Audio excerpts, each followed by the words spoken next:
Hey guys, what's going on? Bruce here. Welcome back to the channel. So today we're going to be talking about a new Hytale reveal. This time it is on Zone 3. Now, in previous videos I've talked about how Hytale is divided up into different zones and how each of these zones have their own pre-generated terrain, structures, cave systems, and entities which spawn in them. Now, we've already looked at Zone 1 in the previous video. However, today we're going to be looking at Zone 3. So here's the first look at Zone 3.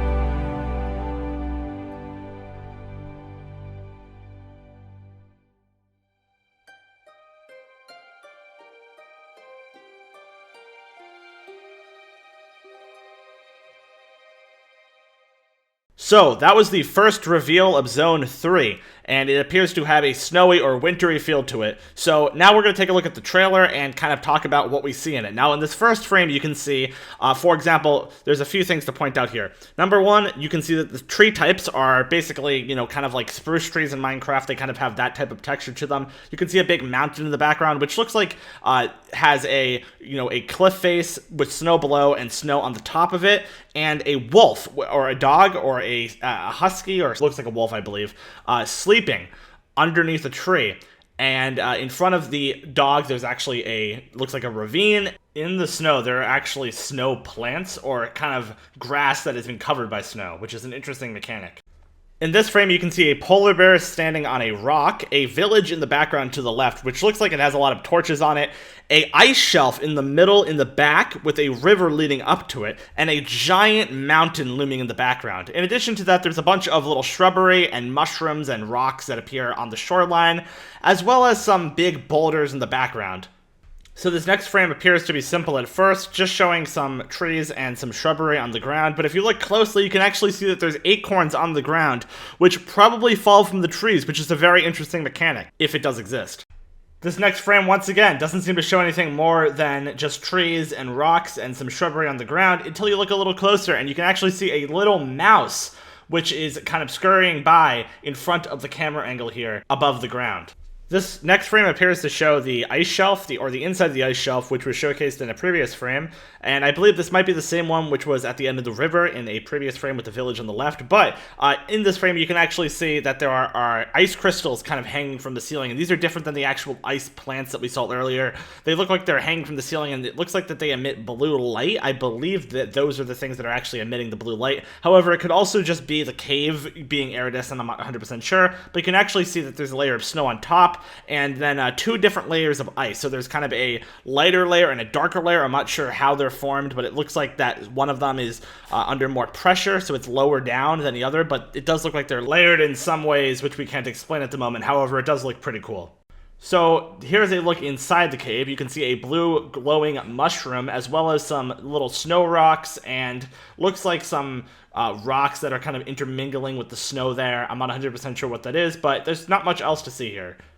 This next screenshot appears to showcase a settlement. We got a bunch of torches, we got fences, we got rails, we got barrels, there's lots of housing, there's, torches and stuff of that sort. And this actually looks like it's actually in a cave. You can see that there's stalactites which are on the ceiling. So these settlements can actually form in caves, it looks like, which is interesting. On the bottom right, you can actually see lava as well, which means that this is in a very interesting position. As well as some very cool shrubbery. We got these blue glowing plants in the middle, as well as this kind of dead looking fern type of thing. I'm not sure what that is. And lampposts on the right hand side.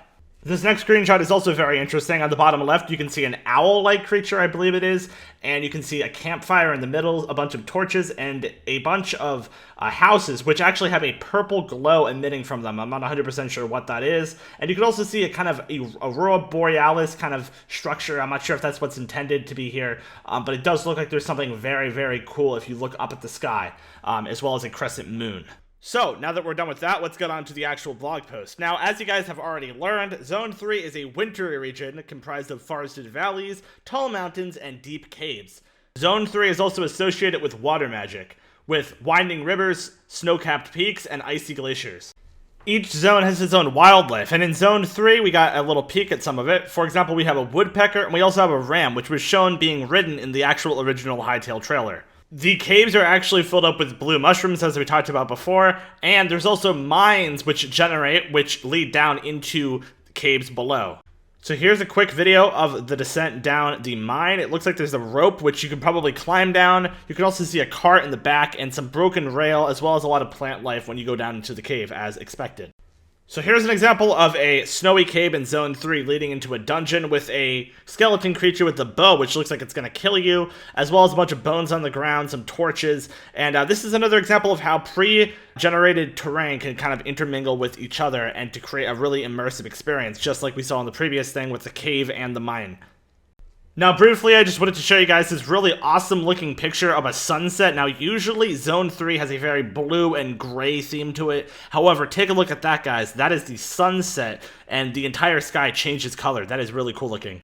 And here's another really awesome visual picture. When the player kind of moves in front of where the sun is, you can see light rays shining through the trees. Now, if you remember earlier in this video, I showed a clip of a village which was generated in Zone 3. Now, who exactly inhabits these villages in Zone 3?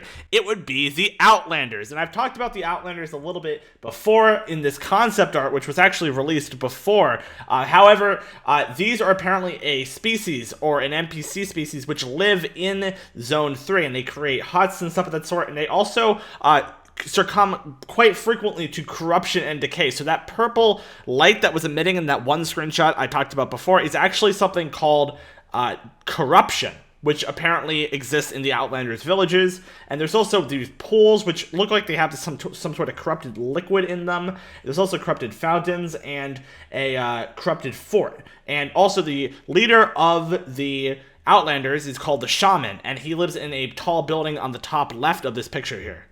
And finally, we got a look at one of the most dangerous creatures in Zone 3. This would be the Yeti, it looks like, or snow monster. I'm not sure what you want to call it. But anyway, that's going to be it, guys. Hope you guys enjoyed this Hytale video, and I'll see you guys in the next one. Subscribe for more. Peace out.